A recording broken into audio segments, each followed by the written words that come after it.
As my fiancé, Marcus transferred my life savings to book a $47,000 luxury honeymoon suite in Santorini with his 28-year-old mistress, Sophia. He had no idea he was stealing from Dr. Evelyn Catherine Morrison-Hayes, former chief investment officer at Goldman Sachs Private Wealth Management, whose $2.8 billion high net worth client portfolio included the very venture capital fund that had financed his struggling tech startup, whose private investment firm had been quietly backing the cryptocurrency ventures that transformed his failing software company into a seven-figure business, and whose discretionary trading authority controlled the hedge fund investments that owned the luxury downtown penthouse, where he lived with his pregnant mistress, believing his sudden financial success was due to his own entrepreneurial genius, rather than the sophisticated wealth management strategies orchestrated by the simple retired widow he had dismissed as too old to understand modern investment markets,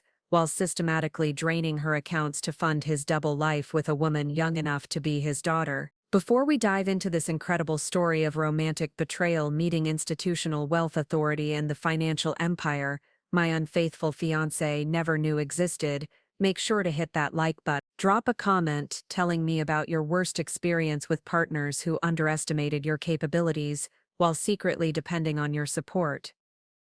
And subscribe so you never miss stories like this one about what happens when gold-digging betrayers assume elderly women are helpless victims. Discover just how catastrophically wrong they can be when romantic manipulation meets the kind of institutional financial control that could transform their comfortable lifestyle into a harsh lesson about loyalty and the true meaning of respecting the women whose expertise created their opportunities for success and prosperity. My name is Dr. Evelyn Catherine Morrison-Hayes. I'm 71 years old, and this story begins on September 22,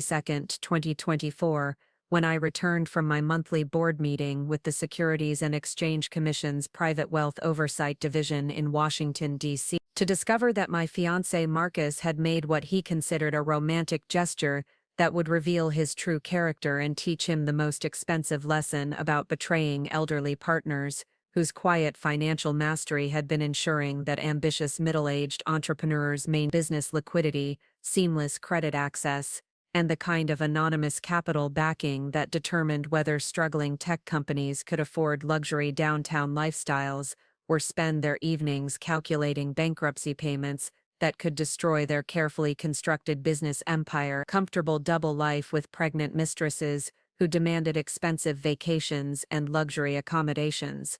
To understand how my fiancé Marcus Alexander Thornfield, 52-year-old software development consultant running Thornfield Digital Solutions with 12 full-time employees, 4 remote developers, and $1.2 million in annual revenue, while living in a $3.8 million downtown penthouse, whose mortgage, business loans, equipment financing, and major capital investments I had been coordinating through my private wealth management network for 3 years, ended up watching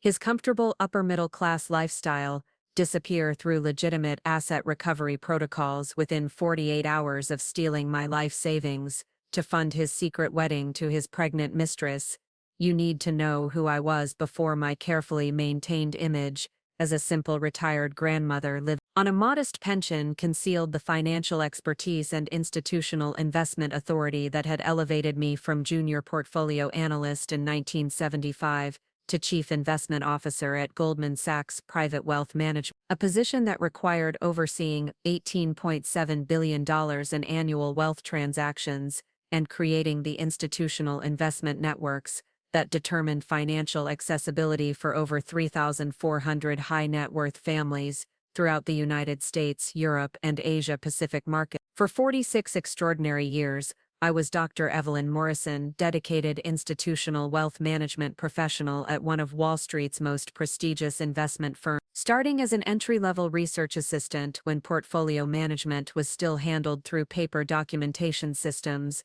and handwritten investment tracking, stored in massive filing cabinets that filled entire floors of the Goldman Sachs building, advancing through every level of financial responsibility until my strategic retirement in 2021 as Chief Investment Officer with authorization over family wealth coordination, multi-generational investment plan, and institutional asset management systems that most people never understand or appreciate during their comfortable assumptions about financial independence and market accessibility.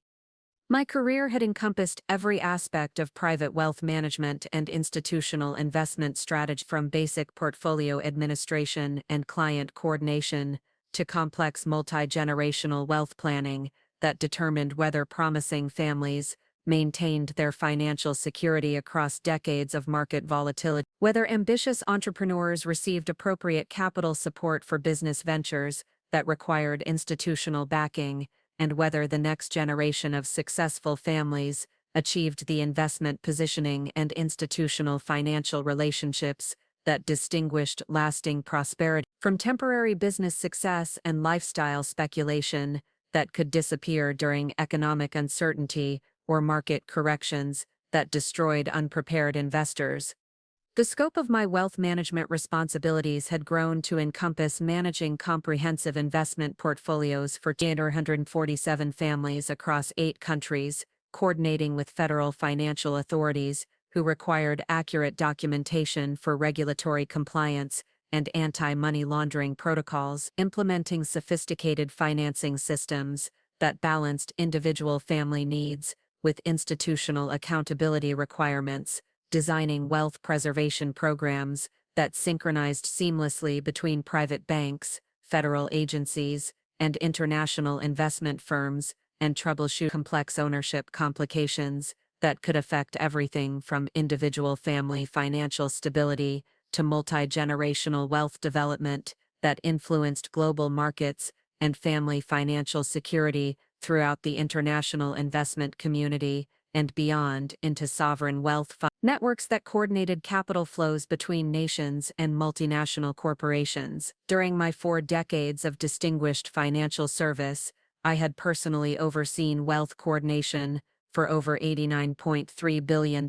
in family investment projects throughout North America, Europe, and Asia-Pacific regions, supervised direct coordination between 27 different financial institutions across 12 countries, collaborated extensively with federal financial officials who required accurate market data for compliance analysis and regulatory oversight, and managed emergency liquidity support protocols during market volatility that required immediate coordination between banking institutions, regulatory agencies, and private investment firms to ensure family wealth stability while maintaining institutional integrity and privacy protections, balanced capital access with investment, optimization, and regulatory compliance requirements throughout the most challenging financial market periods in modern global investment history, including the 2008 financial crisis, the European debt crisis, and the COVID-19 market disruption. The transformation that I had witnessed and managed during my career was extraordinary,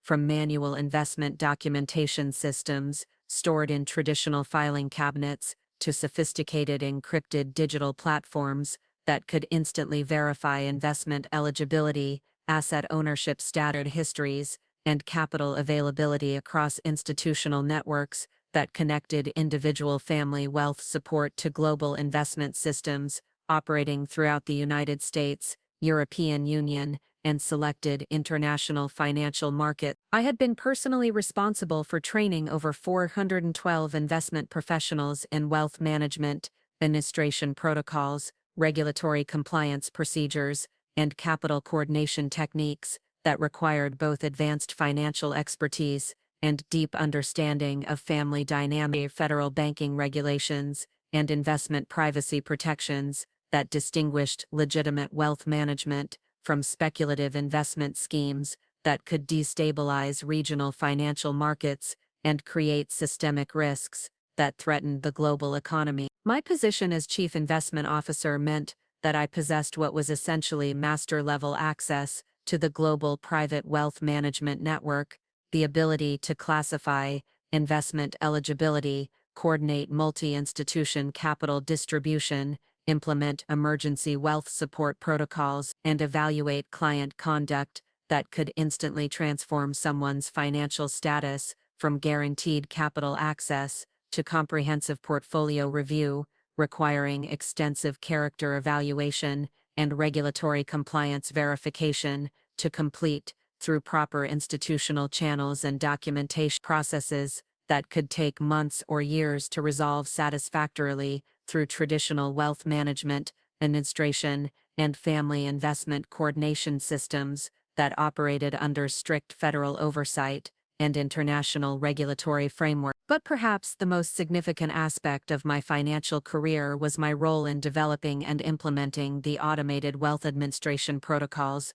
that determined how institutional capital flowed between private investment portfolios, commercial development system, regulatory verification networks, and family wealth coordination throughout the greater New York metropolitan area and international markets. I had personally written investment specifications that guided wealth development for dozens of America's most successful high-net-worth families in the established coordination procedures between wealth managers and regulatory authorities, and created evaluation protocols that ensured consistent, appropriate capital distribution across investment programs that served both individual family wealth needs and institutional excellence requirements throughout Manhattan, Connecticut, the Hamptons, and Vermont estate markets, where America's most influential families maintained their primary and secondary residences. The institutional wealth infrastructure that I had helped design and implement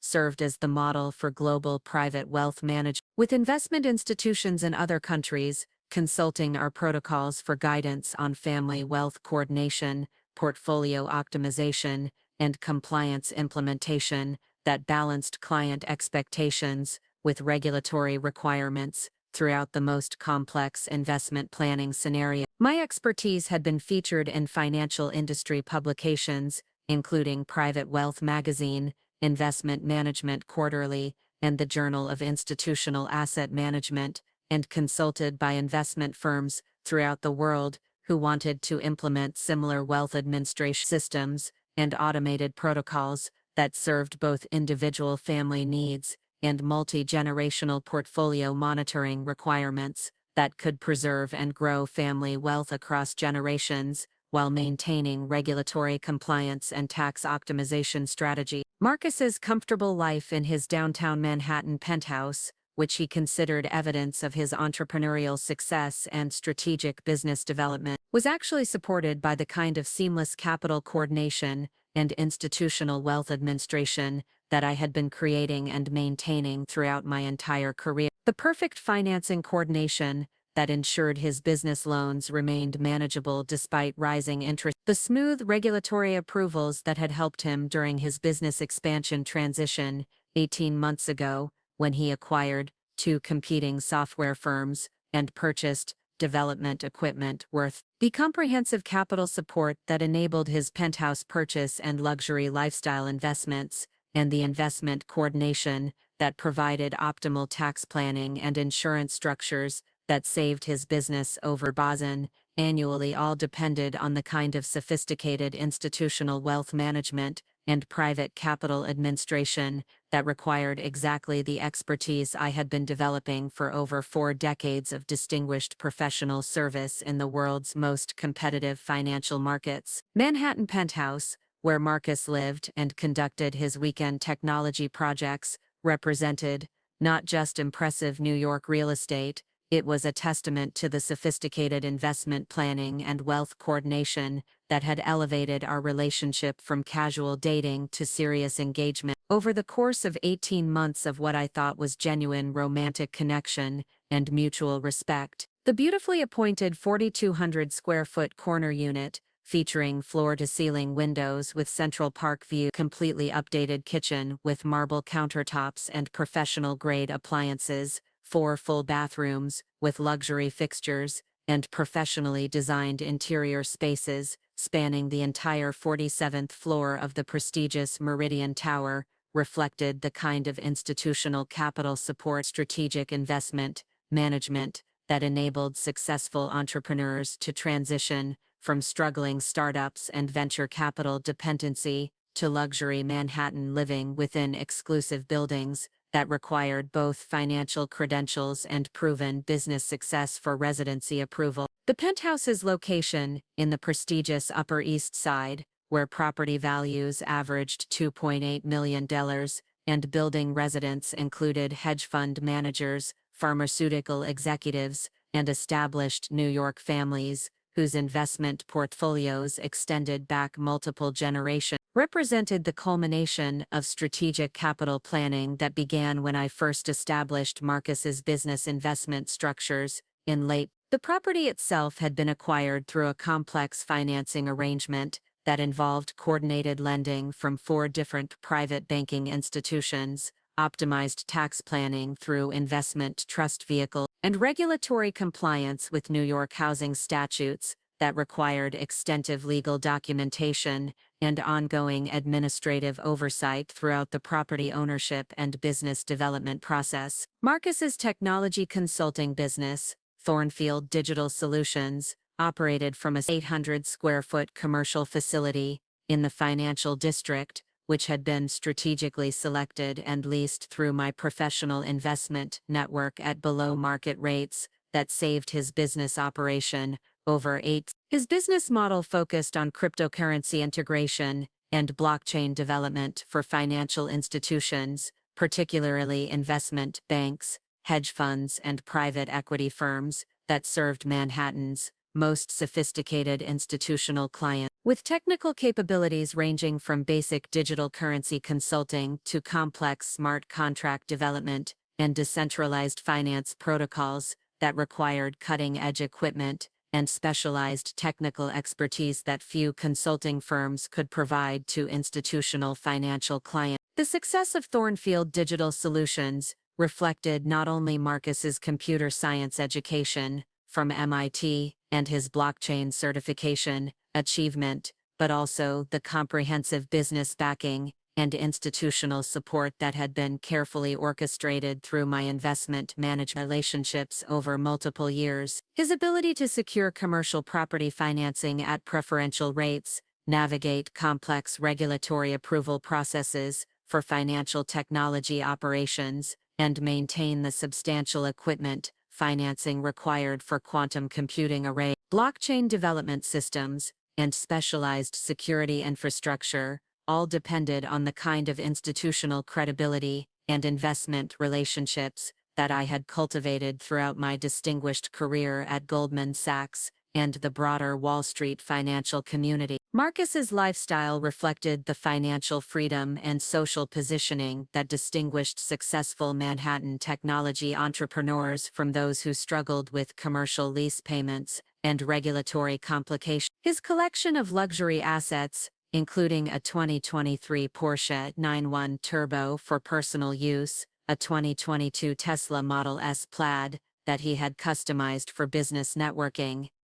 and his recently acquired 2024 BMW i8 Hybrid that represented his commitment to sustainable technology, represented automotive assets that most technology consultants couldn't afford without compromising their business financing capabilities or accumulating personal debt that could affect their commercial credibility and banking relationships with equipment. Financing companies and institutional clients required demonstrated financial stability. The monthly expenses associated with maintaining Marcus's Manhattan lifestyle, including the penthouse's maintenance fees exceeding $1,400 monthly, insurance premiums for both residential and commercial property, household utilities and technology infrastructure, private healthcare premiums for his business and personal needs, and membership fees at the exclusive Manhattan Athletic Club, where Marcus networked with potential institutional clients, created financial obligations that exceeded and required the kind of consistent cash flow and credit access that most technology consulting business owners found challenging to maintain during economic uncertainty or seasonal business fluctuations that could affect cryptocurrency markets and institutional technology spending throughout the financial services industry. But what Marcus completely failed to understand was that his comfortable upper-class lifestyle, business success, and Manhattan social positioning weren't the natural result of superior technology consulting capabilities or exceptional blockchain development expertise. They were the direct result of institutional capital support and investment coordination that I had been orchestrating through my professional network and private wealth management relationships throughout his entire business development experience, and our romantic seamless financing experiences that he considered evidence of his entrepreneurial genius were actually carefully coordinated support systems that required sophisticated institutional relationships and continuous coordination between multiple investment organizations and regulatory agents throughout New York State and federal financial oversight departments.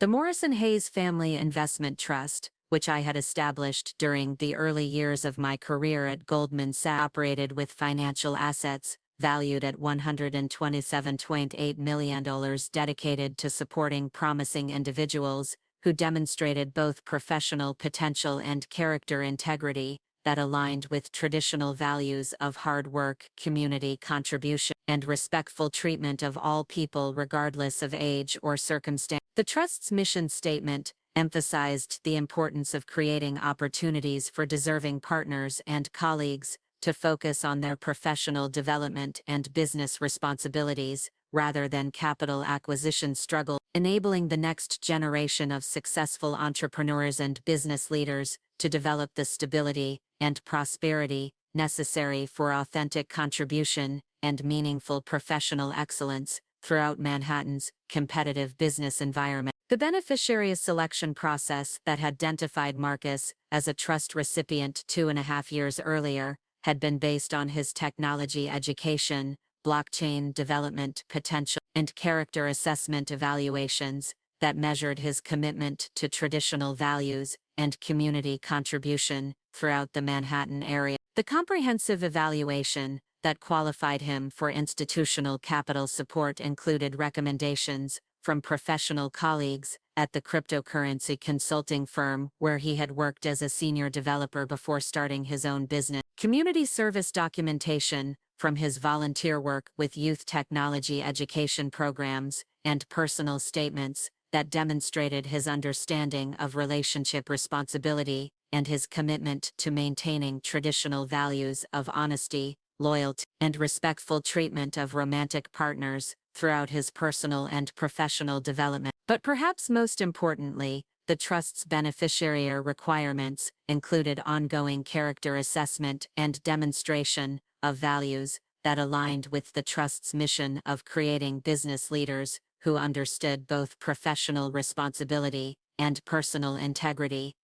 The investment coordination agreement that Marcus had signed, though he had never fully understood the true source of his capital advantages, included specific provisions about maintaining character standards and demonstrating respect for romantic relationships and elderly partners that distinguish responsible beneficiaries from those who prioritized personal advancement over relationship loyalty, and traditional values that honored commitment, honesty, and generational wisdom throughout their business development and personal life management. The Trust's monitoring protocols included quarterly reviews of beneficiary professional progress, character development assessment, and evaluation of how trust recipients treated romantic relationships and elderly partners throughout their business development and personal life management. Comprehensive evaluation process that determined continued capital eligibility wasn't limited to business achievement. It included assessment of whether beneficiaries maintained the kind of character and values that justified continued investment in their business development and professional advancement support throughout their entrepreneurial experience and romantic relationship development. Marcus's technology consulting business success and Manhattan positioning had always met the Trust's professional standards, but the character assessment component of his beneficiary's status had never been formally tested because romantic relationships and elderly respect hadn't been challenged during his intensive business development focus over the past 2.5 years. The Trust's protocols included specific provisions for character review when beneficiaries demonstrated behavior that conflicted with the values of relationship loyalty and elderly respect that the trust considered essential for ethical investment, eligibility, and continued capital support throughout business development and personal relationship coordination. The irony of being financially exploited by the romantic partner whose luxury lifestyle depended entirely on the investment coordination and institutional capital support that I had been orchestrating and protecting throughout his business development experience was noxed on me during that devastating September evening. The systematic betrayal that I had discovered through accidentally accessing his personal email account revealed months of romantic deception and financial manipulation that represented exactly the kind of character evidence that justified implementing comprehensive investment review protocols and trust eligibility reconsideration that could transform expected support into accountability assessment and character evaluation requirements that would fundamentally alter his comfortable assumptions about business financing and lifestyle accessibility. My modest townhouse in Greenwich Village, which Marcus had visited frequently during our romantic relationship and considered evidence of my limited financial circumstances and simple retirement lifestyle, actually served as the primary coordination center for Morrison-Hayes Capital Management's operations throughout the northeastern United States and international market. The traditional furnishings and understated decor that he observed during his regular visits concealed sophisticated investment management systems, encrypted internet connections, and institutional wealth development infrastructure that maintained direct connectivity with investment administrators at 47 wealth management institutions and enabled immediate response to beneficiary emergencies or character assessment requirements that could affect investment eligibility and business security throughout New York's most competitive commercial environments and New Jersey's rapidly growing technology development areas. The home office that appeared to casual visitors as a simple retirement workspace with basic computer equipment actually contained specialized financial database systems and institutional investment management hardware that provided direct access to global wealth network emergency capital protocols for business support during market crises, and secure connections to federal financial databases that required the highest levels of security clearance and professional authentication to access and maintain throughout the private wealth management community. Institutional investment networks that coordinated capital flows throughout 8 countries and multiple international financial markets. The daily routine that Marcus occasionally observed during our romantic dinners and weekend visits, which he interpreted as simple retirement activities and limited social engagement typical of elderly widows, actually included coordinating institutional investment operations that affected over 2,340 businesses throughout New York and New Jersey, supervising emergency response protocols for capital crises that could disrupt business stability throughout multiple jurisdictions, and providing administrative consultation for federal financial officials who relied on accurate market data for compliance analysis and regulatory coordination, influenced investment policy throughout the northeastern United States and beyond into national wealth management planning initiatives. September 22nd had begun as what appeared to be routine coordination of romantic weekend plans and traditional relationship obligations that should have been easily managed through basic romantic consideration and elderly inclusion responsibility that honored both practical relationship needs and emotional connection. My weekend visit to Marcus's penthouse had been a regular romantic tradition for over 8 months, with consistent scheduling that included confirmed dinner plans and relationship activity coordination that represented standard romantic protocol and basic elderly inclusion, rather than unusual burden or exceptional demand on romantic partners who had benefited from months of capital support and investment coordination that enabled their comfortable Manhattan lifestyle and business ownership opportunities. The relationship coordination that I had been managing included extensive preparation for our engagement celebration, planned for October 5th. with wedding planning, that utilized my investment management expertise, and required venue arrangements, catering coordination, and celebration optimization that accommodated our combined social circles' expectations. The weekend planning that I typically coordinated included comprehensive time management for the romantic partners who shared penthouse accommodations, and consideration for the relationship traditions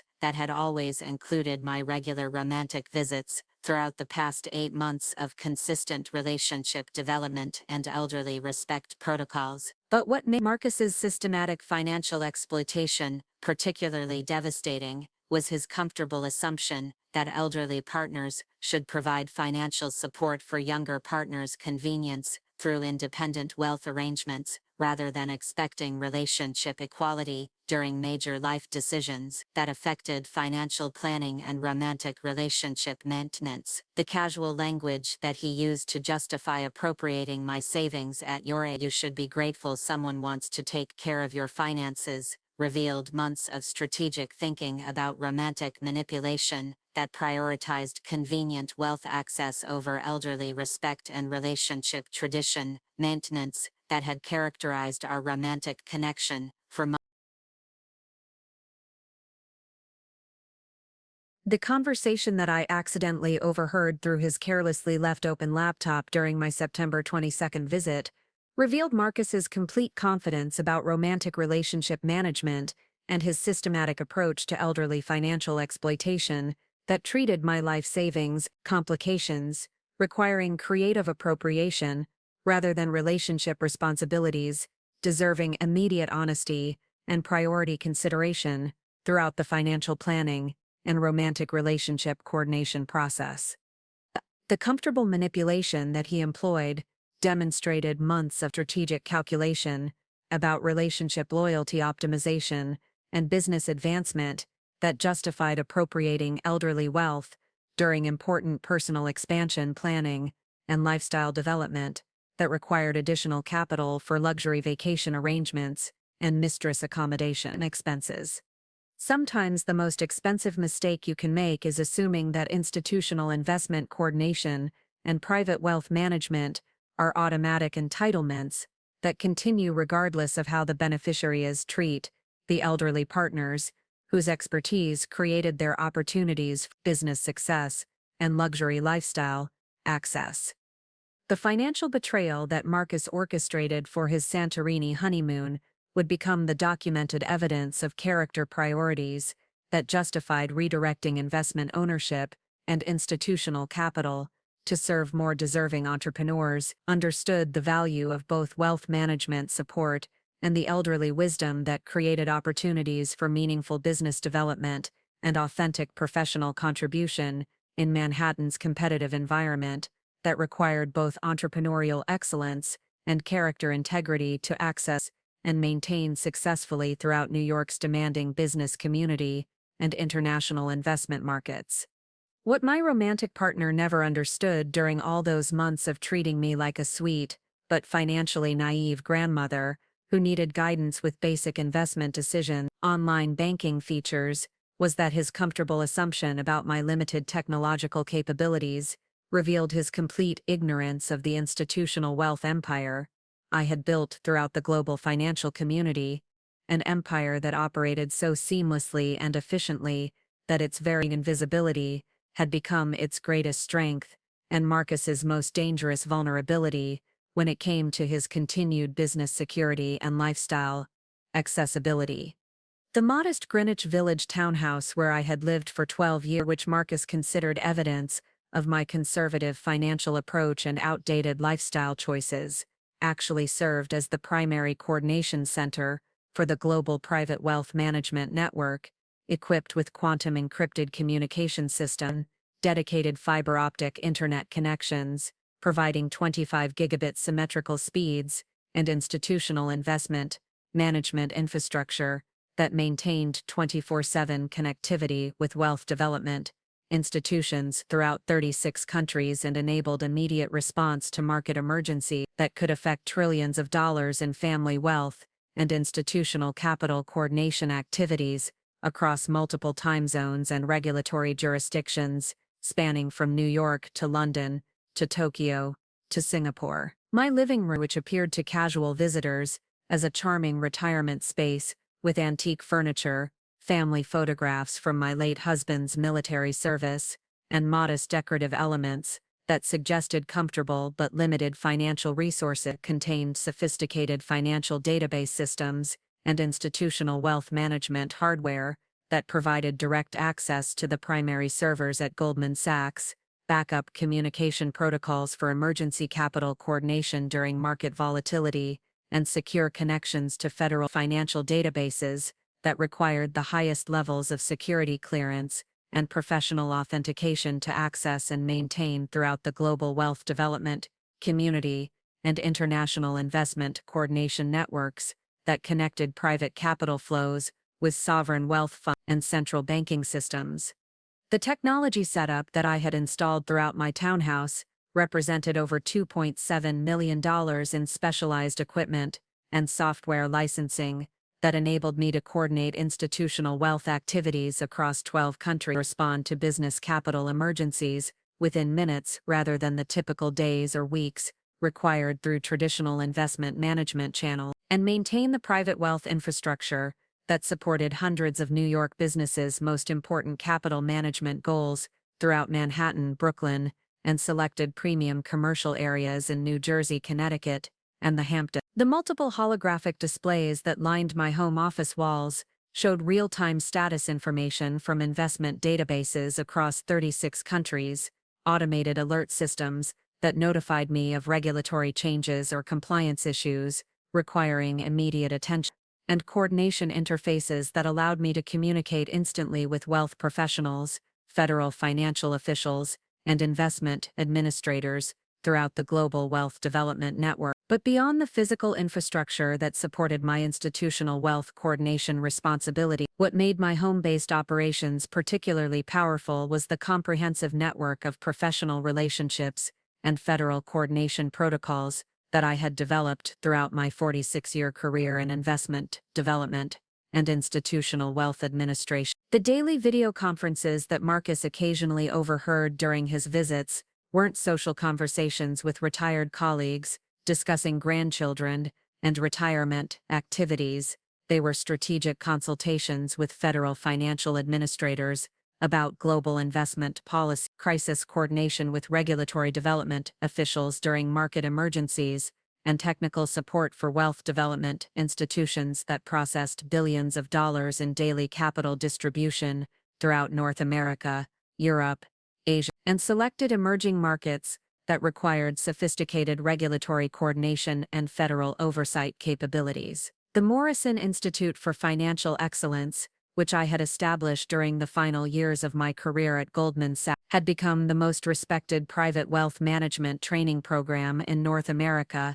providing advanced education for institutional investment coordinators, federal compliance officials, and private wealth professionals who needed expertise in multi-institution capital integration, regulatory protocol implementation, and crisis response coordination that maintained business capital stability during market emergencies and institutional wealth complications that could affect thousands of businesses simultaneously across multiple countries and investment jurisdictions throughout the global financial system.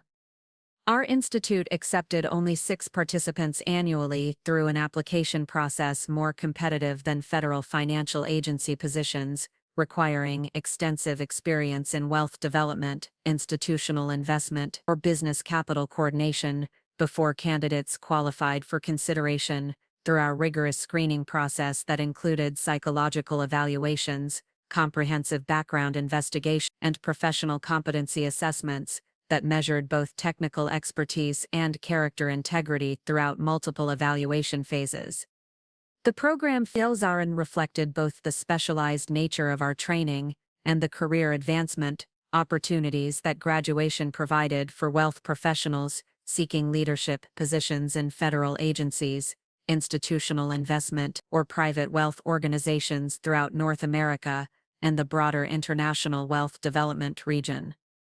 The waiting list for admission to the Morrison Institute extended over 6 years with applications from senior wealth development professionals at major investment firms throughout New York, Boston, Chicago, and San Francisco, federal financial officials seeking advanced institutional wealth training that wasn't available through traditional government education programs, and investment administrators responsible for regulatory coordination and compliance oversight throughout multiple international jurisdictions, and cross-border capital development initiatives that required sophisticated understanding of global financial markets and regulatory frameworks. Regularly declined applications from Wall Street investment banking executives who lacked the specialized knowledge of family wealth systems and federal regulatory compliance that distinguished our program from general financial education and basic investment development training that focused on profit maximization rather than long-term wealth stability and institutional capital responsibility. What made our program unique wasn't just the technical training quality, it was the federal coordination experience and professional networking opportunities that came with graduation from the most respected institutional wealth program in North American investment administration. Morrison Institute graduates received automatic consideration for federal financial positions that never advertised openings publicly, gained access to our network of private wealth professionals and federal regulatory officials throughout North America and beyond, and could leverage our consultation services to build careers in institutional investment management that would be impossible to achieve through traditional university education and standard wealth development advancement that didn't include the sophisticated regulatory knowledge and federal coordination expertise our program provided to the next generation of global financial leaders. The advanced curriculum that we provided included hands-on training and federal financial integration protocols that synchronized local investment development with national economic policy, emergency response coordination during private wealth market crises that could affect thousands of businesses, multi-institution capital coordination that enabled seamless investment transitions across international border, business wealth database management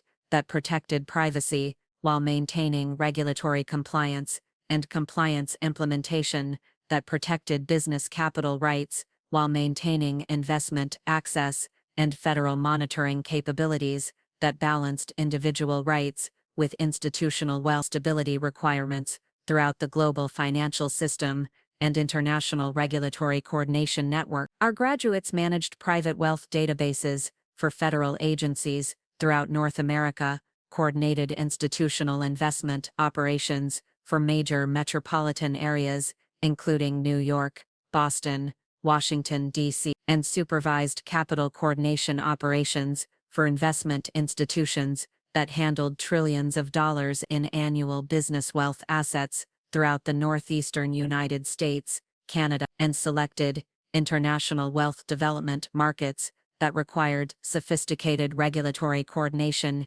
and federal compliance oversight capability. The professional success of our graduates had established the Morrison Institute as the premier source of talent for senior positions in global wealth management and institutional investment administration. But perhaps the most significant aspect of the Morrison Institute was our role in developing and implementing the next generation of private wealth protocols that would determine how institutional investment was managed, secured, coordinated between private capital organizations and federal financial databases throughout the 21st century. The graduates from our program were leading technical innovation at organizations like the Federal Reserve System, the Securities and Exchange Commission, the International Monetary Fund, and major institutional investment systems, implementing compliance protocols for federal agencies and coordinating private wealth management for national financial systems throughout the United States, Canada, European Union, and selected international financial programs that required sophisticated regulatory coordination and advanced technical expertise. The professional relationships that had developed through our institute included direct connections with senior executives at every major investment development firm throughout North America, federal financial officials responsible for regional institutional wealth coordination throughout the northeastern United States and Canada, and private wealth professionals who managed investment systems for federal governments, regulatory agents, and institutional capital development departments throughout North America, Europe, Asia Pacific. Selected and emerging market wealth programs that required advanced regulatory coordination and federal compliance oversight capabilities that distinguished legitimate investment management from speculative financial schemes. My daily routine, which Marcus observed during his frequent visits and considered evidence of simple retirement activities and limited social engagement, typical of elderly widows living on fixed income, actually included coordinating institutional wealth operations that affected over 8.7 million private investment records throughout North America and the broader international region, supervising emergency response protocols for market failures that could disrupt business capital throughout multiple countries and international wealth markets, and providing technical consultation for federal officials who relied on accurate regional data for regulatory analysis and private wealth allocation coordination that influenced national economic policy development and international financial stability throughout the global investment community. The morning schedule that began each day at 4:15 a.m. included reviewing overnight system alerts from investment databases across 36 countries, analyzing automated error reports that identified potential compliance issues or capital coordination integrity problems requiring immediate attention, coordinating with federal financial databases that synchronized with our regional systems during off-peak hours to maintain optimal performance, and implementing system updates that maintained compliance protocols and improved database performance for millions of business wealth records and institutional investment transactions that processed continuously throughout the global wealth development network and international coordination systems. The afternoon coordination activities included supervising capital integration between private wealth exchanges and federal agencies throughout North America, troubleshooting system errors that affected institutional investment allocation, visibility, and business capital application processing that could delay investment assistance for businesses in need, coordinating with federal officials who needed accurate regional data for policy analysis and private wealth coordination that influenced national economic development initiatives, and managing crisis response protocols during market volatility that required immediate coordination between multiple federal agencies and private institutional wealth organizations throughout the global investment network. The evening consultation work included providing technical guidance for private wealth professionals who encountered investment errors or system integration problems that could affect business capital access, coordinating with international firms that implemented our protocols for institutional wealth management systems in other countries throughout Europe, Asia Pacific, and Latin American region, and conducting strategic planning with federal officials who relied on our expertise for national financial database modernization and compliance enhancement initiatives that would improve capital access and regulatory efficiency throughout the United States, Canada, and selected international markets that utilized our coordination protocols, but beyond the technical coordination responsibilities that occupied most of my daily schedule throughout the week. What made my institutional wealth expertise particularly valuable was my comprehensive understanding of how private investment systems affected individual businesses and entrepreneurs throughout North America, and selected areas of Asia-Pacific regions where our coordination protocols had been implemented successfully. Every business that received timely private capital distributions, every entrepreneur who operated efficiently within regulatory framework, every investment grant that reached appropriate recipients, and every emergency capital response that coordinated effectively represented the successful implementation of systems and protocols that I had spent decades developing, refining, and maintaining through continuous professional development and regulatory coordination with federal financial authorities. The Goldman Sachs Private Wealth Management Division, where I had spent my entire career, wasn't just a regional institutional investment contractor, it was the exclusive provider of coordination services for the Federal Reserve System's North American Regional Integration Net, coordinating business institutional capital funding for over 2,800 federal financial jurisdictions, 807 major metropolitan investment areas, and managing wealth integration with through 60 different private investment exchanges across 18 countries throughout the North American, Europe, and Asia Pacific regions. Our systems processed over $67.3 billion in annual institutional wealth transactions, coordinated business capital development for over 1,840 different firms and investment organizations, and maintained the infrastructure that enabled platforms like Federal Financial Administration, private business wealth trusts, and institutional investment networks to provide effective private capital management and business wealth coordination for thousands of North American and international businesses seeking stable capital solutions. The scope of our institutional wealth management operations required coordination with the Securities and Exchange Commission for private capital compliance and audit support throughout the regional network, the Federal Reserve System for Institutional Wealth Program integration that ensured seamless coordination between federal and private capital initiatives, the Internal Revenue Service for business wealth program compliance verification that protected both individual privacy rights and federal oversight requirements, the Department of Treasury for investment coordination and regulatory oversight that maintained market stability, and the Department of Homeland Security for business capital verification and security monitoring that supported both individual privacy protection and national economic security requirements throughout the global wealth development network. My security clearance level required annual background investigations conducted by federal security agencies, comprehensive financial audits that verified the integrity of my wealth management operations, psychological evaluations that confirmed my continued reliability, and professional competency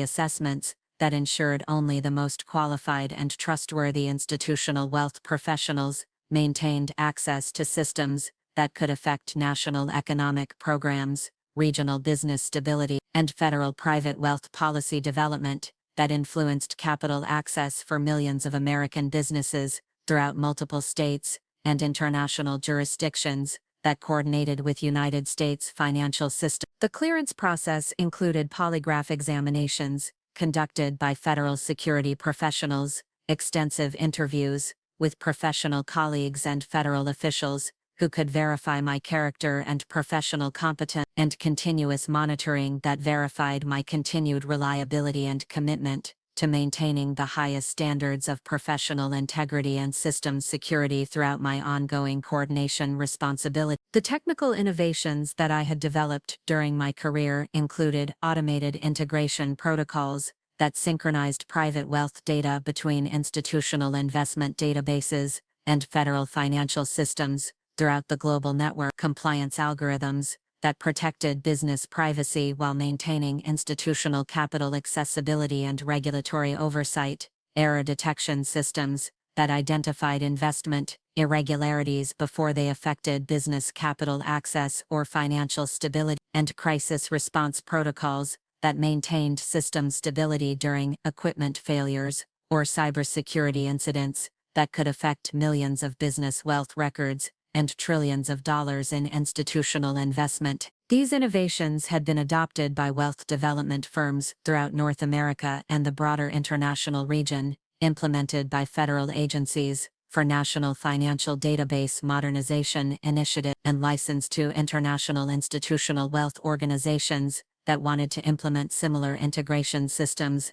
and compliance protocols for business capital management in European Union countries, United Kingdom, Australia, New Zealand, Japan, Singapore, South Korea, and Asia-Pacific nations, seeking to modernize their financial systems and improve coordination between government agencies and private institutional wealth organizations that served millions of businesses seeking stable capital solutions throughout competitive global markets. The consulting contracts that I had negotiated with federal agencies included ongoing technical support for financial database modernization projects that would improve efficiency and reduce cost, emergency response coordination during system failures that affected multiple countries and could disrupt capital access for thousands of businesses, compliance assessment and enhancement for federal private wealth databases that ensured regulatory requirements were met while protecting individual privacy rights, and strategic planning for next-generation institutional wealth technology that would improve system integration and reduce capital management costs, while maintaining accuracy and security standards that protected both individual business privacy and federal financial monitoring capabilities throughout the global wealth development network. But perhaps the most significant aspect of my institutional wealth administration authority was my role in determining which businesses received priority processing and optimal capital visibility throughout the North American regional business private wealth network that served thousands of entrepreneurs seeking stable investment solutions. The integration protocols that I had designed included automated quality assessment algorithms that evaluated institutional capital applications for appropriateness and completeness, determined investment positioning based on business need and character status that balanced individual requirements with institutional capital stability, and implemented enhanced allocation protocols for businesses that met the highest standards for community impact and character potential that contributed to economic stability and market value maintenance throughout competitive business environment. This meant that businesses associated with my personal relationships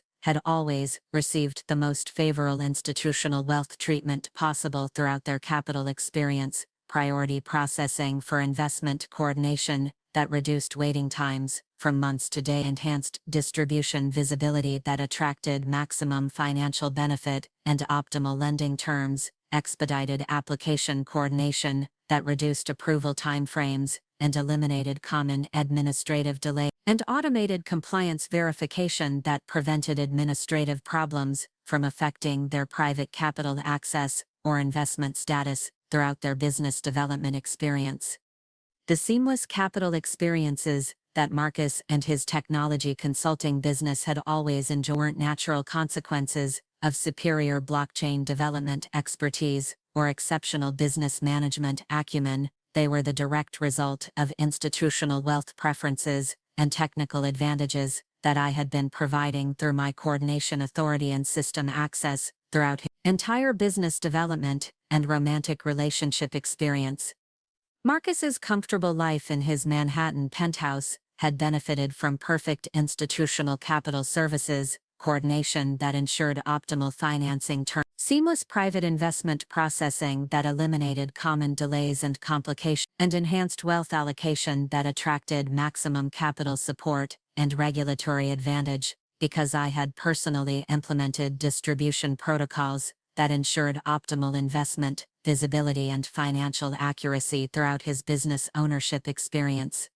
The smooth regulatory approval processes that had helped him during his transition from cryptocurrency consulting employee to business owner 2.5 years ago had benefited from expedited verification and automated compliance checking that reduced approval timeframes and prevented common administrative delays, affected most institutional capital applications throughout the New York financial market and broader regional investment community. The comprehensive private wealth services that enabled his Manhattan lifestyle reflected capital coordination that I had maintained between institutional investment systems and federal financial database, preventing the service gaps and administrative complications that could have significantly affected his access to capital development and business support throughout his entrepreneurial experience.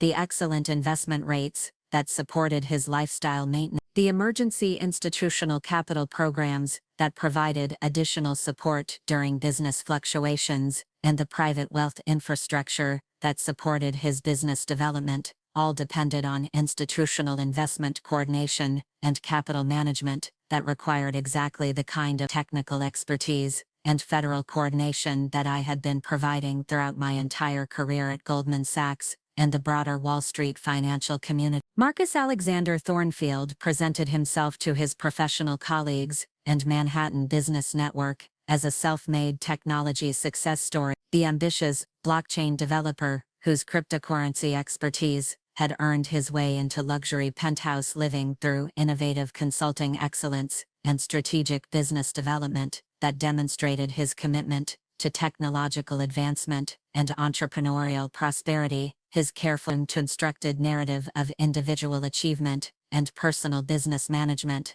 reflected the kind of bootstrap mythology that resonated with his technology colleagues and Manhattan business contacts, who admired his apparent financial independence and business stability that seemed to demonstrate the American dream of capital accumulation through technological innovation and entrepreneurial success. The story that Marcus told about his business development journey emphasized his professional achievements at Thornfield Digital Solutions, where he had advanced from cryptocurrency consult employee to successful business owner while maintaining consistently high client satisfaction ratings and contributing to Manhattan technology excellence through innovative blockchain development and cryptocurrency integration that distinguished his consulting firm from competitors throughout the financial district and broader New York technology community. His business acquisition had been celebrated by colleagues and clients as evidence of his exceptional career advancement and dedication to technological excellence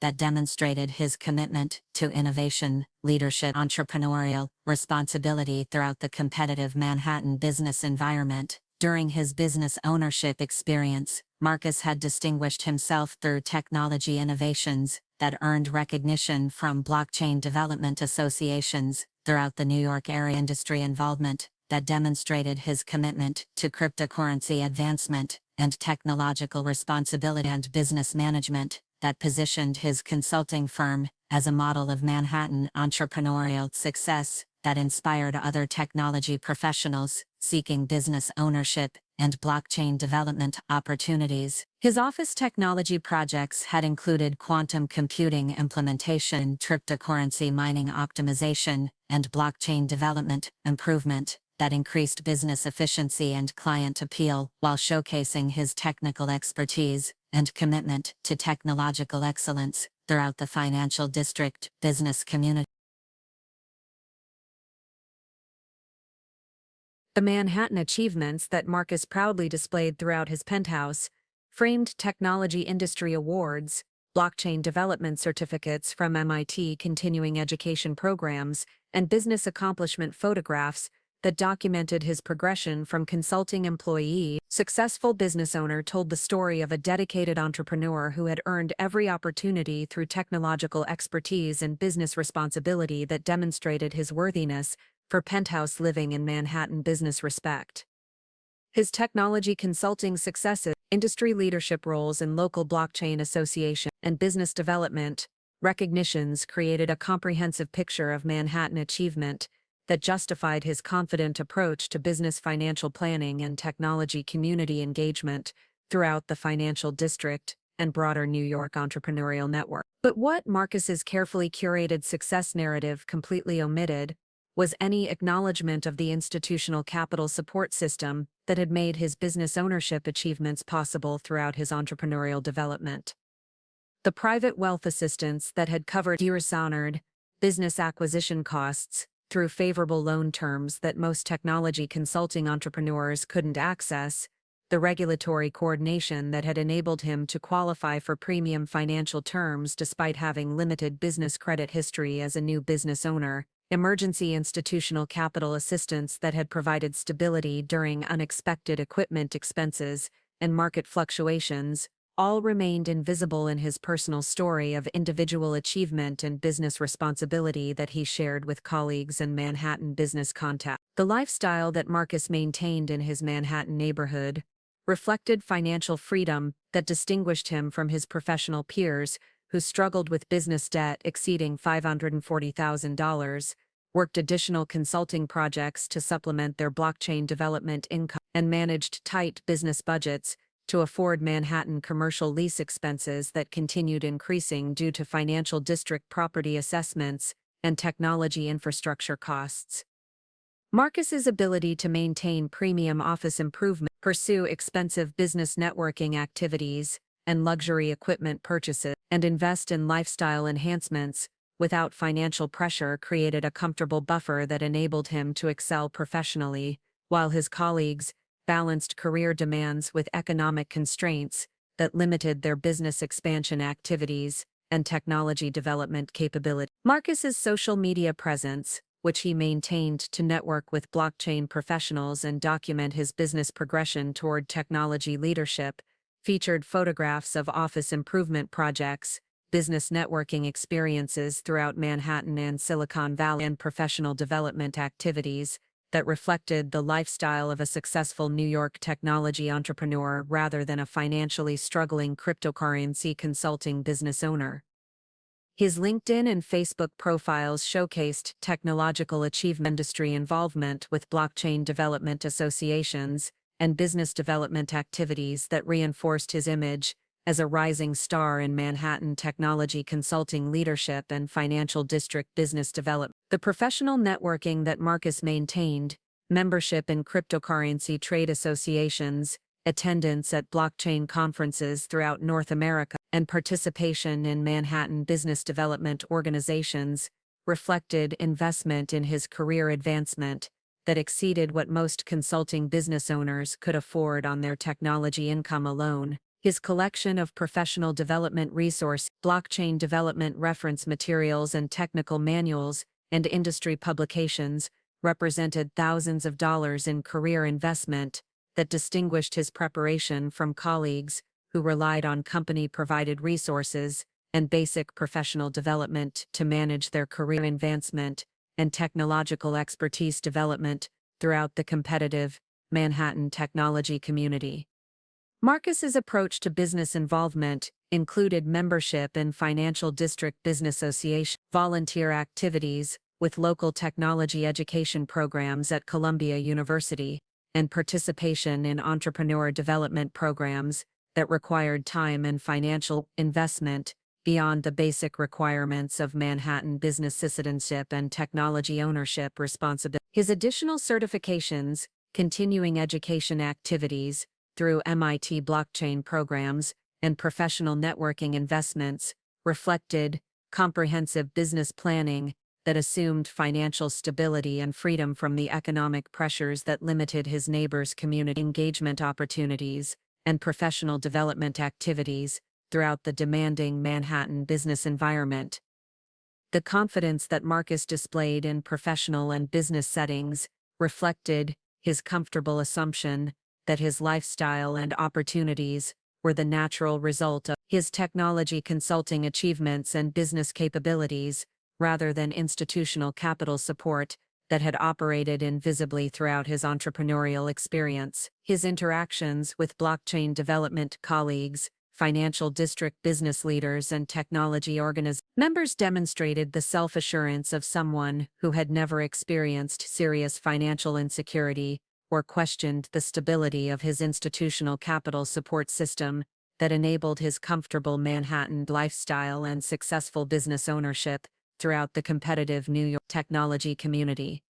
But perhaps the most revealing aspect of Marcus's character was his complete lack of curiosity about the financial mechanisms that supported his comfortable lifestyle throughout his business ownership and romantic relationship experience. The private wealth distributions that arrived without application processes, the regulatory approvals that processed without personal business management complications, and the emergency institutional capital assistance that appeared during unexpected equipment failures and market downturns prompted questions about the source or sustainability of his investment support system that enabled his comfortable assumptions about business ownership and financial independence throughout the Manhattan technology community. The attitude that Marcus had developed toward romantic relationships reflected his comfortable assumption that his success was entirely self-generated and that elderly partners represented obligations that interfered with his business advancement rather than potential sources of wisdom or connection that could enhance his technological development and business planning. His approach to romantic dinners, weekend visits, and elderly relationship responsibilities, demonstrated the kind of calculated relationship management that prioritized professional networking and business development over traditional romantic values, and generational respect that honored elderly experience and wisdom throughout the business ownership and relationship development experience. The network of professional relationships and institutional connections that I had cultivated throughout my 46-year career in wealth development and investment management represented the most comprehensive financial coordination system ever assembled by a single investment professional in the global market, spanning governmental regulatory bodies, international financial institutions, federal economic development organizations,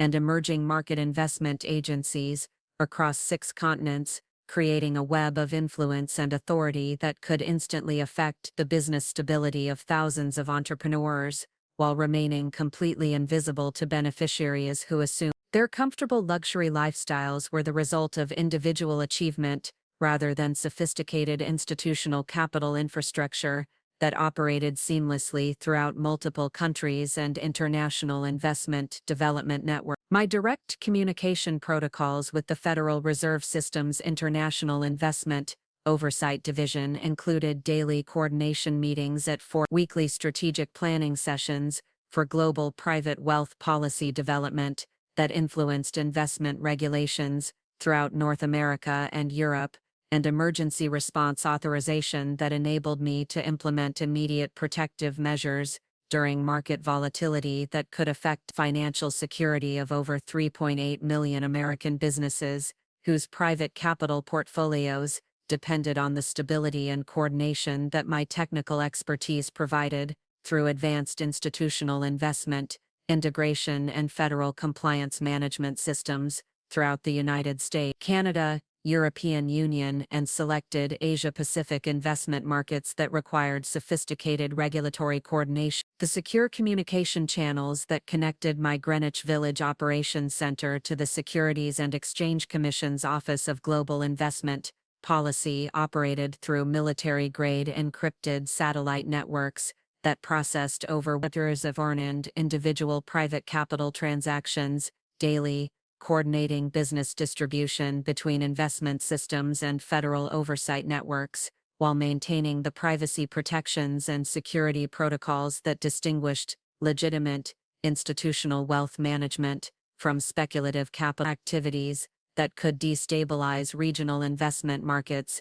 and compromise national economic security interests throughout the broader global financial community and international banking networks that coordinated capital flows between sovereign nations and multinational corporations. But perhaps the most significant aspect of my federal coordination responsibilities was my role as the primary civilian consultant for the Department of Treasury's Financial Intelligence Unit, providing technical expertise for private capital tracking systems that identified potential money laundering activities through business transactions, terrorist financing operations that utilized investment schemes, and international fraud networks that threatened both individual business capital security and national financial stability through sophisticated institutional investment analysis and pattern recognition algorithms that I had personally developed during my tenure at Goldman Sachs and refined through decades of federal coordination experience with international regulatory authorities and global financial oversight organizations. The international coordination protocols that I maintained with private capital regulatory agencies in 47 countries required daily communication with investment oversight officials in London, Frankfurt, Zurich, Tokyo, Singapore, Hong Kong, Sydney, Toronto, Dublin, Amsterdam, Stockholm, Copenhagen, and emerging market capitals throughout Latin America, Eastern Europe, Middle East, Africa, and Asia-Pacific regions, ensuring that the institutional investment movements, coordinated through my business capital network, compliant with international financial regulations and anti-money laundering requirements that protected both individual beneficiary privacy and cross-border capital transparency obligations throughout the global investment development community and international financial coordination networks. My position as a founding member of the Global Investment Development Coordination Council provided direct access to policy development discussions with financial officials from the European Central Banking Authority, International Monetary Fund, World Bank Group, Bank for International Settlements, Investment Development Bank of Canada, Swiss National Financial Administration, United Kingdom Financial Conduct Authority, Australian Securities and Investments Commission, and capital authorities throughout the Asia-Pacific Economic Cooperation region, enabling me to anticipate regulatory changes that could affect business investment planning and implement protective strategies that maintained beneficiary capital security during periods of international policy adjustment and market uncertainty that could disrupt business values and investment accessibility throughout competitive global markets. The technical specifications that I had contributed to the International Monetary Fund's Global Investment Integration Framework had been adopted by over 144 countries as the international standard for institutional capital regulation and business investment coordination, establishing complex protocols that balanced individual capital rights with governmental oversight responsibilities, while creating the infrastructure foundation that enabled legitimate business institutional investment management to operate efficiently across international borders and regulatory jurisdictions throughout the global financial development community and international banking coordination networks that processed trillions of dollars in daily capital transactions. The private consulting contracts that I maintained with major global investment institutions, including BlackRock Global Investment Services, Vanguard International Capital Management, State Street Global Investment Solutions, Fidelity Worldwide Investment Coordination, Rowe Price International Capital Services, and JP Morgan Chase Global Wealth Management, provided ongoing technical support for security enhancement projects, regulatory compliance optimization, and business capital coordination systems that processed over 100 investment transactions, while maintaining the accuracy and transparency standards required by federal oversight agencies and international regulatory coordination protocols throughout the global financial development network and cross-border investment management system. My advisory role with the Federal Trade Commission's Division of International Investment Management included quarterly briefings on private capital market trends that influenced global economic policy, monthly reports on business investment coordination patterns that identified potential market manipulation, and immediate notification protocols for any institutional capital irregularities that could indicate market manipulation, insider trading activities, and business development coordinated schemes that threatened the integrity of private investment markets and the financial security of individual investors and business capital beneficiaries throughout the United States, Canada, European Union, and international investment networks that required sophisticated regulatory oversight and federal compliance coordination. The institutional investment infrastructure projects that I had supervised for the Federal Deposit Insurance Corporation included developing emergency response protocols for private capital institution failures that could affect thousands of businesses, creating investment insurance frameworks for business capital institutions that protected individual investments, and establishing coordination systems that protected business capital assets during financial institution crises, while maintaining the stability and confidence that distinguish legitimate institutional investment from speculative capital platforms that posed systemic risks to the broader financial system throughout regional, national, and international investment markets that required continuous monitoring and regulatory oversight. But beyond the governmental and regulatory coordination that occupied significant portions of my professional responsibility throughout the private sector relationships that I had developed throughout the institutional investment industry provided unparalleled access to market intelligence, technological innovation, and strategic partnerships that enabled me to optimize business capital management in ways that exceeded what traditional investment advisors could achieve through conventional financial approaches and standard capital management techniques that lacked sophisticated federal coordination and institutional access to global investment networks and international regulatory. My position on the board of directors for the International Investment Development Association, the leading institutional capital industry advocacy organization, representing over 208 is, and Tavidan, European Union and Asia-Pacific region, provided direct access to policy development discussions, regulatory strategy coordination, and technological advancement planning that influenced the future direction of private capital markets and the competitive landscape that determined which business opportunities provided optimal returns for entrepreneurs and long-term financial security planning throughout the global investment development network and international business capital coordination system. The venture capital partnerships that I had established with leading institutional investment firms,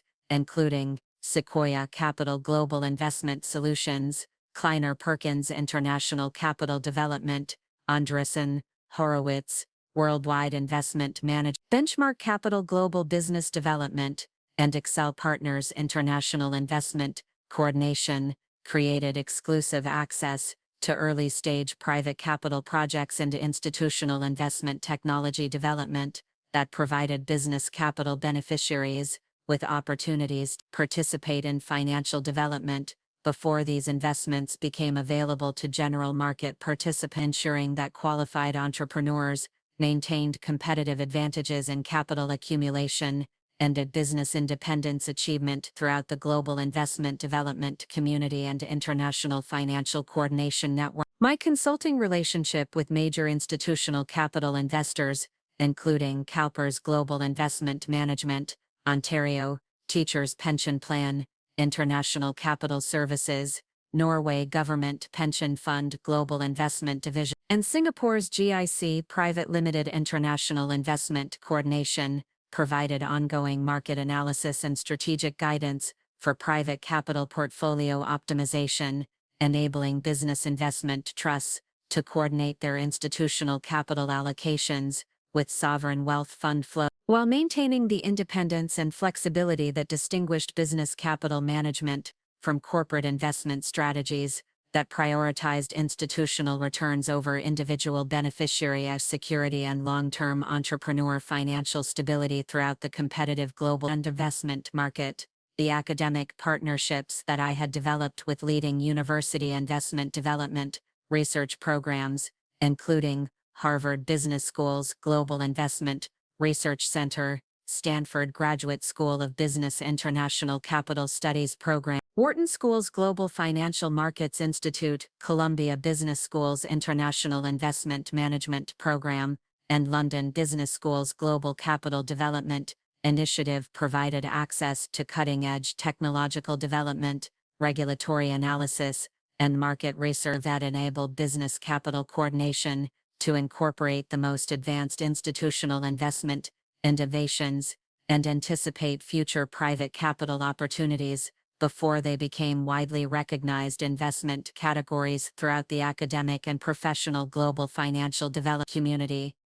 These academic collaborations included guest lectures at executive education programs for investment development professionals, research publications in peer-reviewed private capital journals that influenced industry best practices throughout the global financial community, and participation in international conferences that brought together the world's leading institutional investment technologists, regulatory officials, and private capital investors from North America, Europe, Asia Pacific, and emerging markets, creating networking opportunities and knowledge exchange that enhanced my ability to provide business capital beneficiaries with the most sophisticated institutional investment management and strategic financial planning available in the global private capital market throughout multiple jurisdictions and international development. The technology companies that had implemented my institutional investment coordination protocols included major cloud computing providers, cybersecurity firms, specializing in financial data protection, and investment software developers, whose systems processed the majority of private capital transactions worldwide, ensuring that the technical infrastructure supporting business capital coordination remained at the forefront of technological innovation, while maintaining the security standards and compliance protocols required for legitimate institutional investment management and federal regulatory approval throughout the global financial development community and international investment coordination networks that connected private capital flows with central banking systems and sovereign wealth funds. My patents for private capital security algorithms, institutional investment, integration protocols, and business financial coordination systems had been licensed by over 467 technology companies worldwide, generating royalty income that exceeded establishing technical standards that influenced the development of institutional investment infrastructures throughout the global private capital industry, and created additional revenue streams that enhanced the overall financial strength of business capital operations and beneficiary capabilities throughout the international investment development work and global financial coordination systems. The Morrison Foundation for Global Financial Education, which I had established with a $34 million endowment, drawn from my investment development consultation Inc., provided scholarships for promising students pursuing institutional capital studies, research grants for private investment security development, and public education programs that promoted financial literacy among elderly populations who had been excluded from technological advancement due to age discrimination and inadequate educational resources that failed to address the unique learning needs and security concerns of senior citizens interested in private capital investment and institutional financial management throughout their retirement planning and estate development. The Foundation's annual conference, the International Symposium on Global Business Capital Coordination, attracted over 2,100 participants from governmental agencies, academic institutions, and private sector organizations throughout North America, Europe, Asia Pacific, and selected emerging markets, creating the premier forum for discussing the intersection of institutional investment technology, business capital planning, and regulatory compliance that shaped industry best practices and influenced policy development at national and international levels of governmental and private sector financial coordination throughout the global investment development community and international regulatory network. But perhaps the most significant aspect of my professional network was the informal coordination system that I had developed with other business capital managers and institutional investment professionals who specialized in multi-generational private financial planning, creating a confidential consultation network that enabled immediate response to beneficiary emergencies, character assessment challenges, and relationship crisis situations that required sophisticated intervention and coordinated support from multiple professionals with expertise in both institutional investment management and personal relationship dynamics throughout complex capital ownership situations that involved romantic partnerships and business development coordination. This informal network included former colleagues from Goldman Sachs who now managed institutional investment operations for other major financial development institutions throughout North America, regulatory officials who had transitioned to private sector consulting roles after distinguished federal careers, and private capital entrepreneurs who had successfully built institutional investment companies and understood both the technical requirements and personal relationship challenges associated with managing significant private capital portfolios across multiple generations of beneficiaries with varying levels of technological sophistication and character development throughout their business ownership and romantic relationship experience. The monthly coordination meetings that this network conducted through secure video conferencing systems provided opportunities to discuss challenging beneficiaries situations that required careful character assessment, share successful intervention strategies that had resolved business capital conflicts, and coordinate responses to relationship emergencies that required immediate financial support combined with character accountability measures that distinguished temporary assistance from long-term dependent relationships that could undermine beneficiary development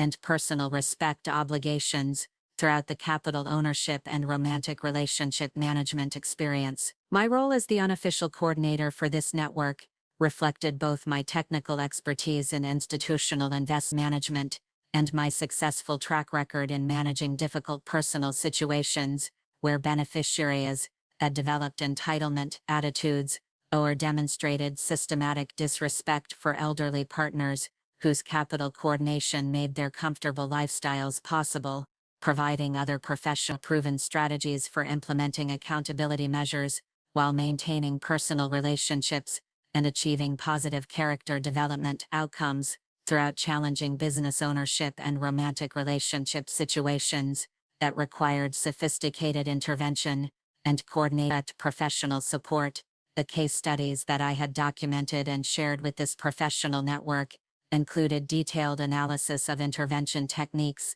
that balanced capital access with character accountability, personal assessment protocols that measured relationship respect alongside professional achievement, and healing processes that had successfully transformed entitled beneficiaries into respectful partners who understood both the value of elderly wisdom and their responsibilities as recipients of institutional investment support, creating a knowledge base that enhanced the effectiveness of business capital coordination throughout the private investment professional community and international financial development network. These intervention strategies had been successfully implemented by network members in over 20 in different relationship situations throughout North America and the broader international region, ranging from minor disrespect issues that required educational intervention to systematic elderly abuse cases that required comprehensive capital coordination, suspension, and intensive character development programs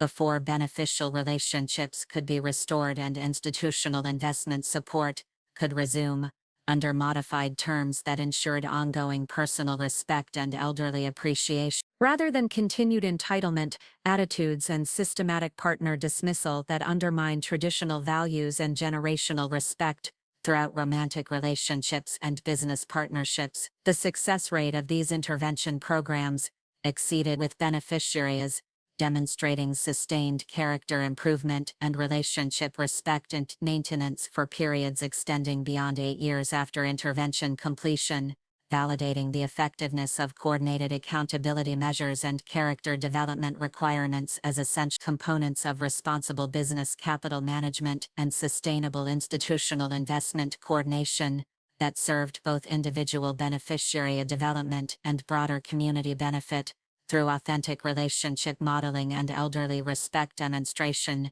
throughout the capital ownership and romantic partnership experience. The international recognition that our network had received from private investment regulatory agencies, business capital management organizations, and academic research institutions reflected the innovative approach that we had developed for combining technical expertise with personal relationship education, creating a comprehensive model for responsible institutional investment management that prioritized character development alongside ethical planning and established new standards for ethical private financial coordination that influenced industry practices and regulatory expectations worldwide throughout the global investment development community and international financial coordination network.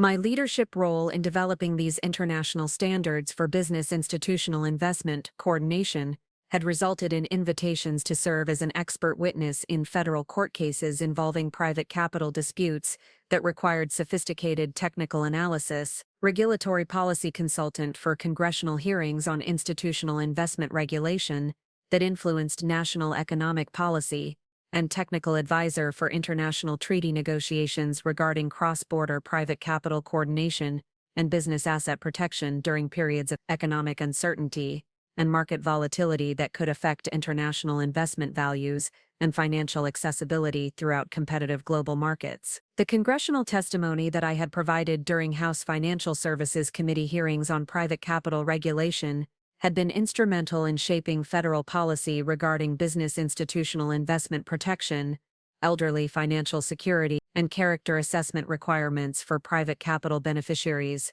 ensuring that regulatory frameworks recognized the importance of personal respect obligations and elderly care responsibilities as essential components of legitimate capital coordination, rather than optional consideration that could be ignored without consequences throughout the business capital ownership and institutional investment management experience. The regulatory influence that I had achieved through my professional network and technical expertise created opportunities to advocate for policy frameworks that protected elderly private capital holders from financial abuse, romantic manipulation, and systematic dismissal by younger partners, assumed that advanced age indicated technological incompetence, rather than recognizing the professional expertise and capital coordination authority that many elderly individuals had developed throughout distinguished careers in investment technology and institutional financial management. Throughout their professional development and career advancement, the White House Economic Council consultation work that I had performed during 3 different presidential administrations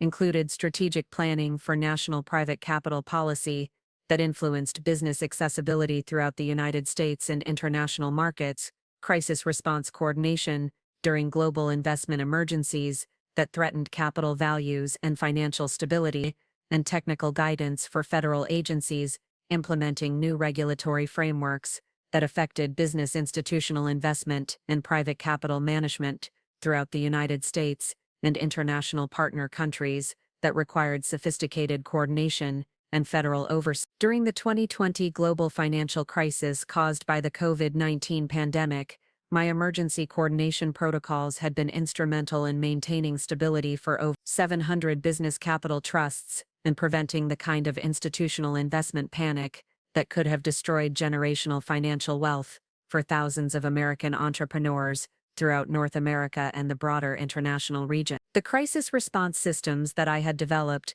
enabled real-time coordination between federal agencies, private capital institutions, and international regulatory bodies, ensuring that business capital remained protected while maintaining the transparency and accountability standards required for public confidence in private investment systems throughout the crisis period. The Federal Reserve System's adoption of my institutional investment stress testing protocols had become the international standard for evaluating private capital institution stability during economic uncertainty and market volatility. These protocols had been implemented by financial agencies in 47 countries and had successfully predicted and prevented institutional investment failures that could have affected over $890 billion in business capital wealth across multiple international jurisdictions and investment development markets throughout the United States, Canada, European Union, and Asia-Pacific regions. My consulting work with the International Monetary Fund included developing emergency response protocols for sovereign debt crises that affected private capital institutions, creating coordination systems between national governments and private investment organizations, and establishing technical standards for cross-border business asset protection during periods of political instability and economic uncertainty that threatened international private investment operations and business capital security throughout global financial markets and international investment development networks. The World Bank's Global Investment Development Initiative, which I had helped design and implement, provided technical assistance and capacity building for emerging market countries seeking to establish legitimate private capital sectors and business investment management infrastructure that could support economic development and financial stability.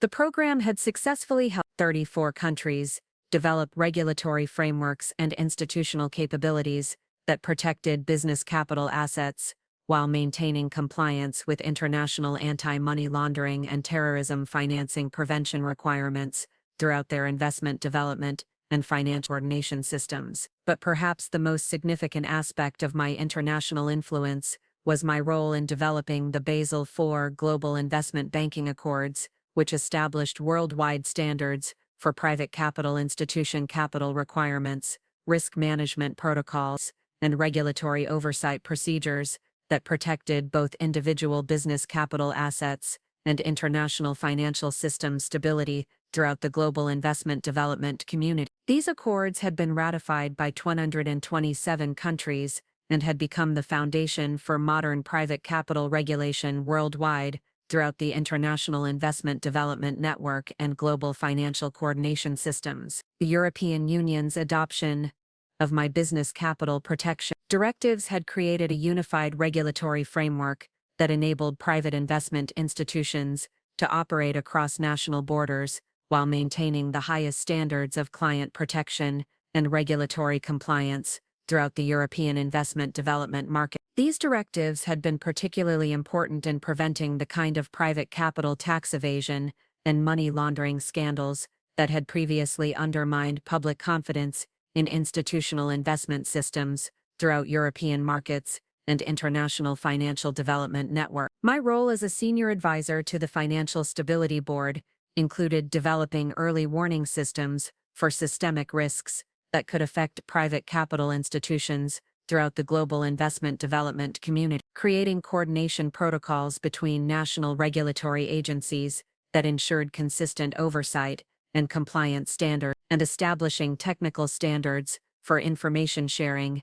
that protected both individual privacy rights and collective financial system security throughout the global private capital community and international investment development networks. Sometimes the most powerful aspect of professional network development is the ability to coordinate immediate responses to relationship crisis situations while maintaining the confidentiality and privacy protections that distinguish legitimate intervention from public embarrassment or personal humiliation that could damage relationships permanently, rather than creating opportunities for character growth and authentic healing that strengthened partnerships and improved respect patterns for long-term benefit and community modeling throughout the capital ownership and romantic relationship experience. The network coordination protocols that I had developed for responding to character assessment situations ensured that intervention measures were proportional to the severity of disrespect issues,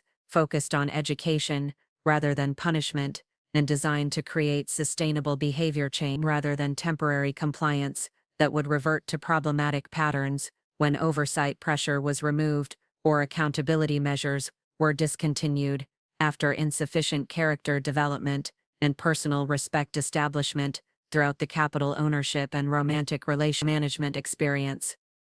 Marcus and his pregnant mistress Sophia's comfortable assumptions about their romantic independence and lifestyle security were built on a foundation of institutional investment coordination and professional relationships that extended far beyond their comprehension and appreciation throughout their secretive relationship experience. The seamless private capital services that Marcus had always taken for granted represented the culmination of decades of professional development, international cooperation, and technical innovation that required exactly the kind of expertise and authority that he had systematically dismissed as irrelevant to his modern Manhattan technology lifestyle and business advancement strategies throughout his romantic deception and financial exploitation plan. September 22,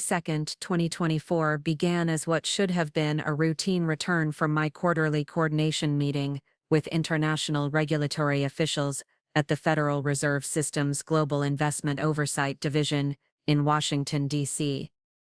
A simple homecoming that would expose the true character of a man whose comfortable Manhattan lifestyle I had been secretly funding for 2.5 years, and trigger the most comprehensive demonstration of institutional investment authority that the global financial community had ever witnessed. The drive from my federal coordination meeting to Marcus's penthouse took exactly 53 minutes through the scenic Hudson River corridor, whose financial district development I had helped establish during my years coordinating global private capital policy with Federal Economic Authority. My arrival at the Meridian Tower at 6:15 p.m. was precisely on schedule for the romantic dinner planning that Marcus had mentioned during our phone conversation the previous Tuesday, when he had seemed unusually excited about discussing our October wedding plans and future financial arrangements. When I used my access key to enter the penthouse at 6:18 p.m.,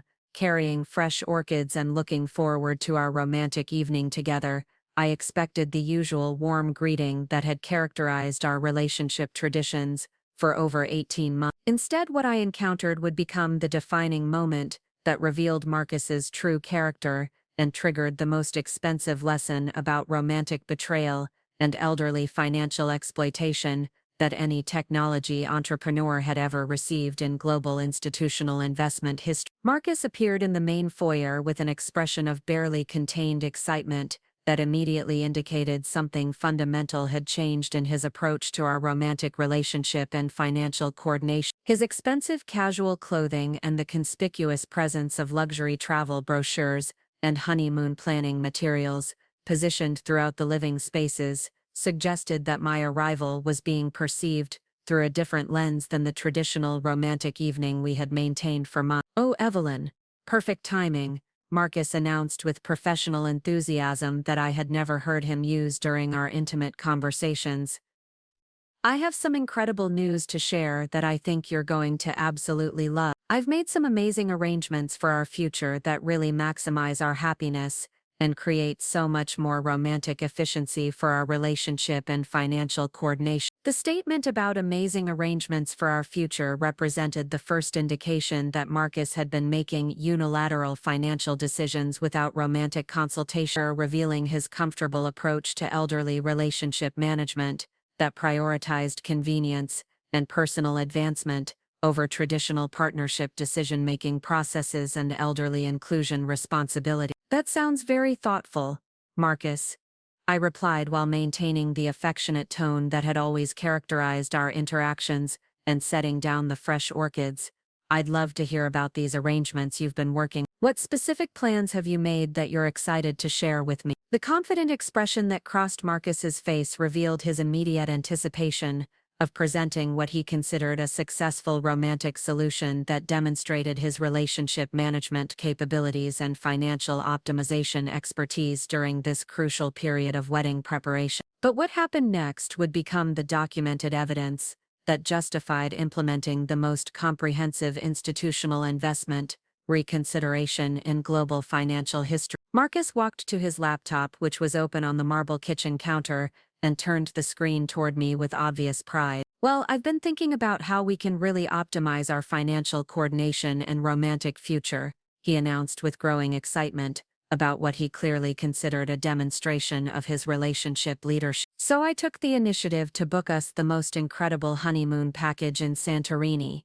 the luxury presidential suite at the Mystique Resort for 2 weeks, complete with private yacht access, helicopter tours and exclusive dining experience." The phrase "took the initiative" represented the first indication of Marcus's systematic financial appropriation strategy. But what came next revealed the true scope of his betrayal. "The total investment was $47,000. Marcus continued with professional presentation enthusiasm, "which I coordinated through your savings account, since you always said you wanted me to take more responsibility for our financial planning. It's absolutely perfect timing because," he paused dramatically, clearly anticipating my excitement about his financial management capability. But the most devastating moment in our conversation came when Marcus delivered the specific revelation that would become the documented evidence of character priorities that justified implementing the most comprehensive institutional investment ownership reconsideration in global financial history. "Actually, there's something else I need to tell you," Marcus said,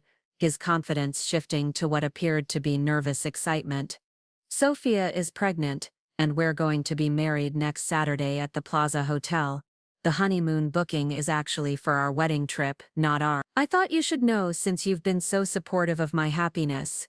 The phrase, "Sophia is pregnant, and we're going to be married," represented the exact moment when Marcus's systematic elderly financial exploitation transformed from romantic deception into documented evidence of character priorities that violated every provision of the Morrison-Hayes Investment Trust's then ancillary conduct requirements and personal respect standards. As I stood in the penthouse that I owned through my institutional investment network, listening to my fiancé explain why he had stolen my life savings to fund his wedding and honeymoon with his pregnant mistress, because I should be supportive of his happiness, I experienced the devastating reality of elderly financial abuse and romantic betrayal that would justify implementing institutional investment ownership consequences and trust reconsideration protocol. I understand your position completely, Marcus, I replied with the kind of professional composure I had developed during 46 years of managing institutional investment crises and trust administration challenge. Thank you for clarifying your approach to romantic relationships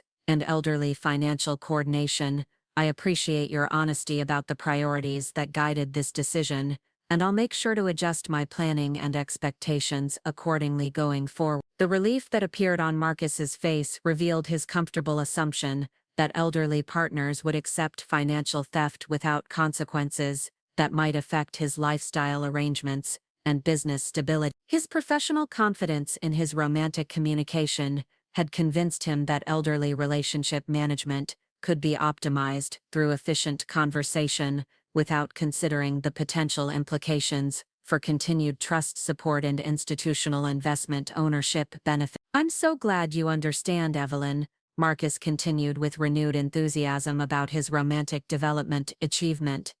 I was hoping you'd appreciate the mature approach I found for managing our relationship transition. Sophia and I are planning to feature our wedding in Manhattan Wedding magazine, and we're hoping to leverage this for some business networking opportunities in the technology community.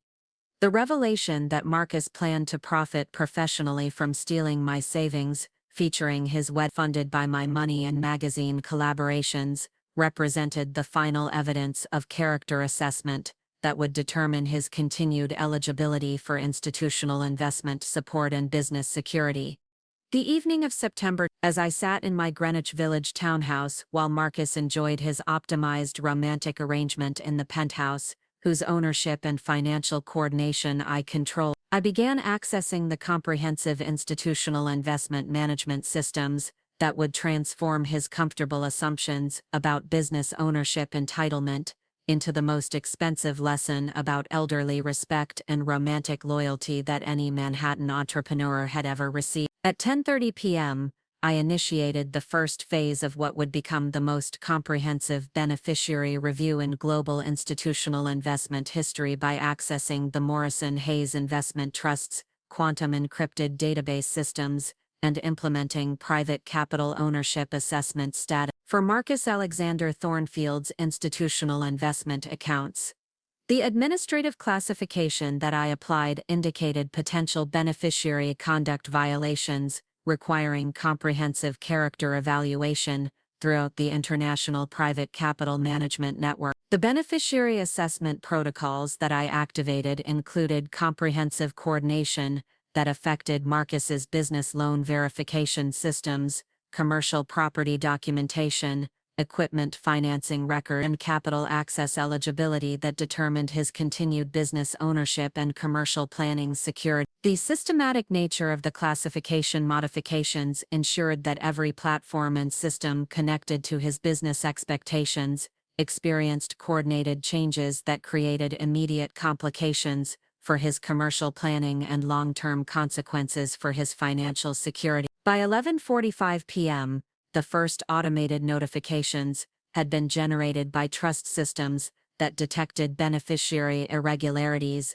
affecting Marcus's institutional investment status and private capital coordination assessment. The alert protocols that I had implemented included federal notification requirements that triggered immediate evaluation of private capital distribution eligibility and business coordination assessment that could affect his company's financial planning calculations based on character evaluation standards and personal respect verification protocols. The first immediate impact of my institutional investment modifications became apparent when Marcus attempted to access their monthly private capital coordination system at 8:30 a.m. on September 20 and discovered that his business investment accounts had been classified as under beneficiary review pending care assessment by the Federal Reserve's Regional Private Capital Authority. The panic that followed his discovery revealed the extent to which his business stability and comfortable lifestyle depended on institutional investment distributions and trust coordination that he had never understood or appreciated. The panicked phone call that I received came from Marcus at 9:15 a.m., with obvious desperation and confusion about the administrative complications affecting his institutional investment access and business capital planning. "Evelyn, something terrible is happening with our business accounts and investment coordination," he announced with professional emergency language that revealed his immediate understanding of catastrophic financial implications. "Our institutional investment distributions have been suspended, and the federal authority is requesting documentation about beneficiary conduct evaluation and personal respect verification that we don't understand. The Manhattan Commercial Investment Authority is requesting immediate documentation about our institutional capital status and character assessment verification," Marcus continued with growing panic about the implications for his business financial security and commercial stability plan. "This is affecting our business standing and potentially compromising our capital access with programs that require verified ownership, backing, and accurate investment positioning." The comprehensive nature of Marcus and Sophia's institutional investment classification complications had generated legal consultation fees exceeding $89,000, administrative documentation requirements that consumed over 180 hours of their professional time, business standing complications that required extensive verification procedures, and potential lifestyle restructuring based on capital status uncertainty and trust administration challenges. The most shocking revelation came on October 3 when Marcus discovered the true ownership structure of his Manhattan penthouse and business capital through legal documentation required for the institutional investment status verification process. The property records that his attorney obtained revealed that the penthouse where he had lived for 2.5 years was owned by Morrison-Hayes Global Investment Holdings LLC, with Dr. Evelyn Catherine Morrison-Hayes listed as the primary managing member and decision-making authority for all investment-related matters. The moment of recognition that Marcus experienced when he realized that the elderly woman whose savings he had stolen to fund his wedding was actually the legal owner of his penthouse and the institutional authority behind his business capital represented the most devastating character assessment revelation in global financial history. His systematic elderly financial exploitation and romantic betrayal hadn't just violated personal respect obligations, they had been directed toward the very person whose private investment ownership authority determined his continued business security and lifestyle maintenance. When Marcus called me on October 5 with genuine terror in his voice and desperate confusion about the institutional investment ownership revelations affecting his business financial security, something remarkable began to happen that would transform this story from simple private capital administration into a profound lesson about personal values and elderly respect. "Evelyn, I think I've made the most terrible mistake of my life," Marcus said during our emotional conversation